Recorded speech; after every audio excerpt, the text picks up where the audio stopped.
Do you feel like you're stuck in your rank with the next one seeming a million miles away? Or are you constantly asking yourself, what am I doing wrong? The truth is, ranking up in Valorant isn't about a single magic trick. It's about mastering the right skills at the right time. So whether you're stuck whiffing shots in Iron, struggling with confidence in Gold, or missing key opportunities in Diamond, as someone who has helped hundreds of players hit Immortal and Radiant inside my own coaching program, in this video, I'll break down exactly how to overcome your struggles one rank at a time.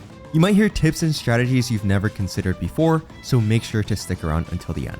If you're stuck in Iron, it likely means you're either new to first-person shooters or at least new to Valorant.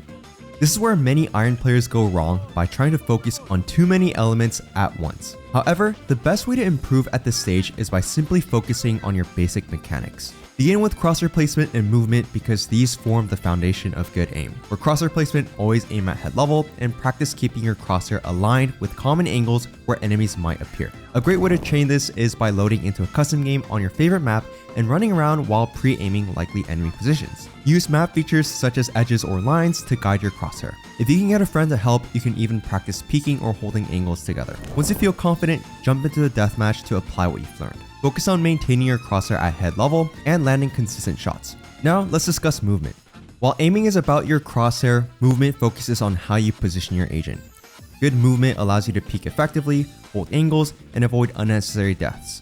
If you want to improve your movement even further, I have a 46-minute guide that breaks down every Valorant mechanic you need to know step by step. If you just master basic gun mechanic and movement like making sure you're not shooting while moving, you'll be climbing out of Iron in no time. Once players reach Bronze, they usually have a decent grasp of the basics and start enjoying the game more. However, Bronze introduces a new mistake to be aware of, or awareness. Many Bronze players fail to stay aware of everything happening around them. Therefore, one of the best ways to elevate your gameplay at this rank is by mastering the minimap. Think of the minimap as your mirrors while driving a car. Randomly switching lanes on the highway while driving is extremely irresponsible. You need to check your mirrors to know what you're turning into before you make your move. The same concept applies to decisions in Valorant and the minimap. Running into an area without checking the map can be compared to switching lanes without checking your mirrors. You're basically just hoping that no one's there, and if you're a bit unlucky, it won't end well. Remember that proper minimap awareness will help you make smarter decisions, stay one step ahead of your opponents, and assist your team in securing rounds. To give you just 3 basic examples, here's how the minimap gives you a tactical edge. First, teammates' vision codes. These show exactly what your teammates can see. For instance, if someone is holding elbow on bind, but suddenly loses vision of sight or hookah, it's a strong indicator that enemies are executing in that area. You'll receive an early warning to reposition or prepare your utility. Second, enemy utility indicators. Pay close attention to abilities like a Sova recon dart, Reyna flashes, or ultimates being used. These utilities are almost always used during site executes, which reveal where the push is coming from and lets you rotate faster to help your teammates.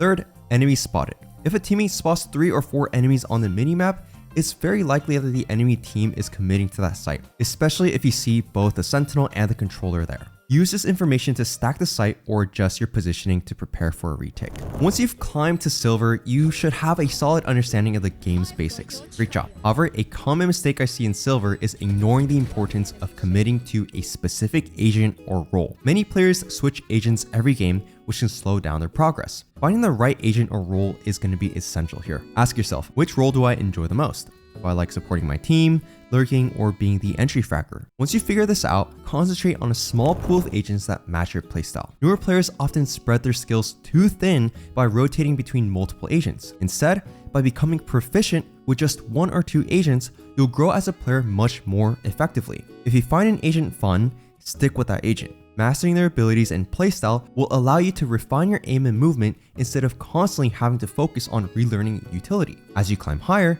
you can experiment with other agents, but specialization is key for newer players. After choosing your agent, learn a few tricks to enhance your gameplay. If you play a lineup agent like Sova or KO, start with some simple basic lineups like pop flashes that can make a big difference in gunfights for your duelists. These don't need to be advanced, just good enough to give you an edge. Learning these types of tricks will help your duelists and teammates get information and kills more easily, which allows you to win rounds more consistently with less effort. The more comfortable you become with your utility, the easier it will be to focus on your aim and positioning, which allows you to win more fights and set your team up for success. When using your utility becomes second nature to you, you'll find the game more enjoyable and your gameplay will feel much smoother. Now, if you're a gold player, one of the biggest tips I can give you is this: stop second guessing yourself and be confident in your decisions. Valorant is a game of risk and reward. Too often, gold players hesitate to make plays, preferring to sit back and wait for the enemy. I really understand that you might not want to do something stupid like over peeking and make a mistake.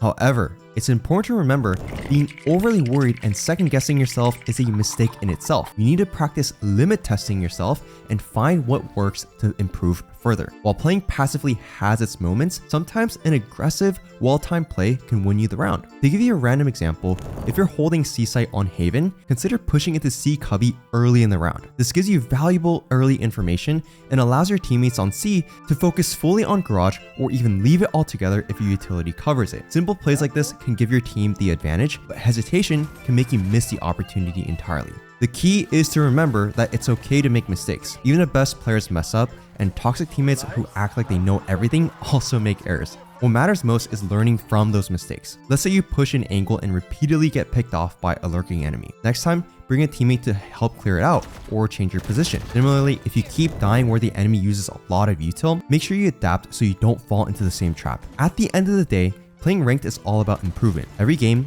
win or lose, helps you grow. The more confident you are in your plays, the more impact you'll have on rounds and the quicker you'll climb. So stop doubting yourself, trust your instincts, and make those plays count. Now, before I tell you how to climb out of plat and beyond, I would like to quickly mention that if you need more hands-on help finding the right aggressive plays or anything else mentioned in this video, my team of Radiant and VCT coaches can help you rank up 500 RR in just 10 weeks, guaranteed, or we'll coach you for free until you do inside the Immortal Roadmap program. You'll receive over 100 hours of personalized coaching, including hands-on drills, scrims, and one-on-one sessions to ensure you learn everything you need to hit Immortal Plus. So if you're serious about putting in the work with world-class coaches, click the link in the description below to book a free call with me or one of our coaches to see if we'd be a good fit.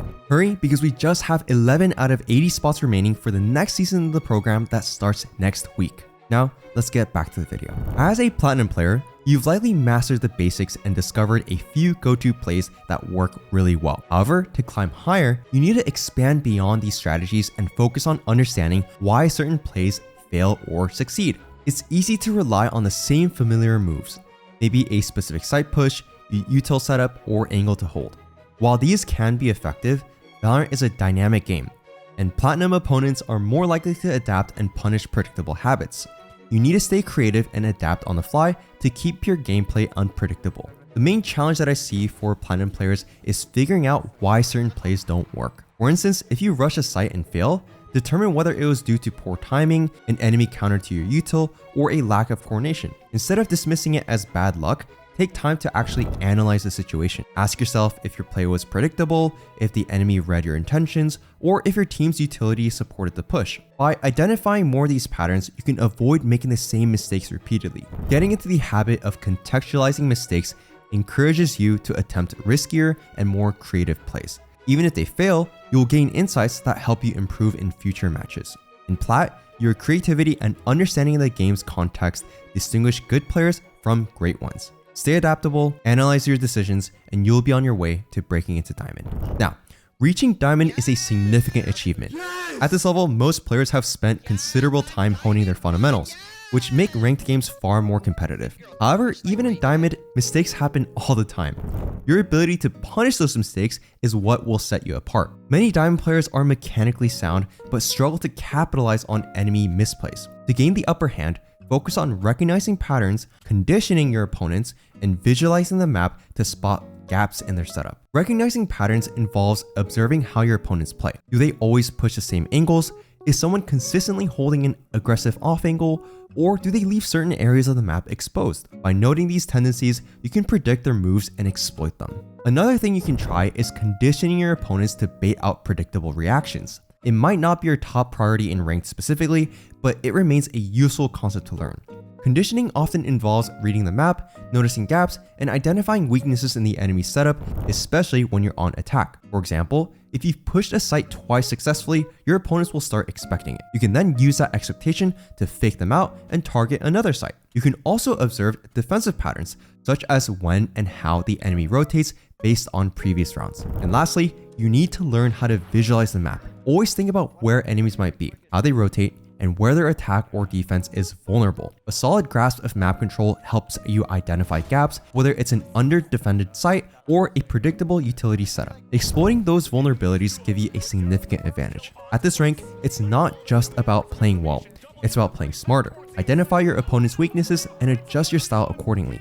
That way, you'll have what it takes to dominate Diamond and beyond. Now, once you've reached Ascendant, you're in the top 5% of Valorant players. You've refined your mechanics, game sense, and agent knowledge. But now you're staring at the wall between Ascendant and Immortal. What's holding you back? The biggest challenge at this rank is maintaining the right mindset. Ego and complacency are two sides of the same coin, and they're the main obstacles I see Ascendant players encounter. At this level, you'll face players who've peaked Immortal before and carry a certain ego, sometimes accompanied by trash talk or negativity. Don't let this affect your mental state or gameplay.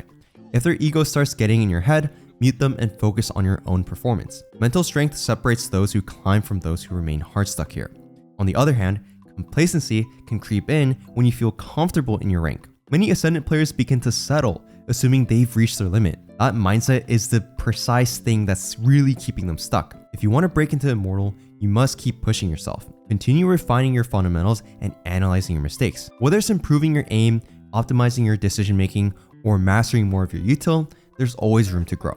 Ultimately, breaking past Ascendant isn't just about skill, it's about consistency, mental fortitude, and determination. Every game is an opportunity to push beyond your limits, so don't let ego or comfort hold you back. Stay focused, keep grinding, and the climb to Immortal will follow. Once you finally hit Immortal, you're now competing against some of the best players in Valorant. You've poured countless hours into refining your mechanics and sharpening your skills. But at this level, the difference between winning and losing often comes down to how much you want it. Rating isn't just about skill. It's about effort, eagerness, and the willingness to do what others won't. If you truly want to break into the top 500 in your region, you need to be the hungriest player on the server every single game. Effort isn't just about playing smart though.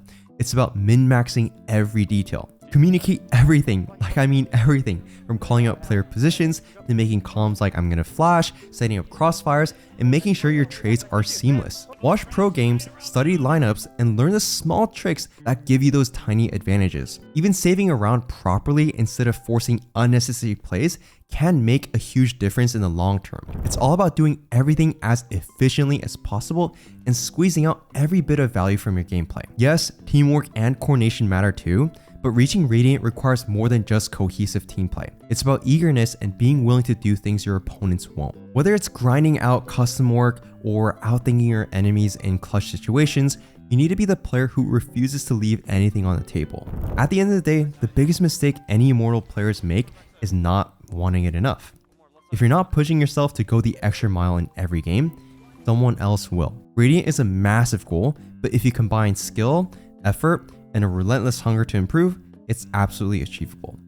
So stay hungry, stay focused, and be the one who wants it the most. That's all for now. Thanks for watching.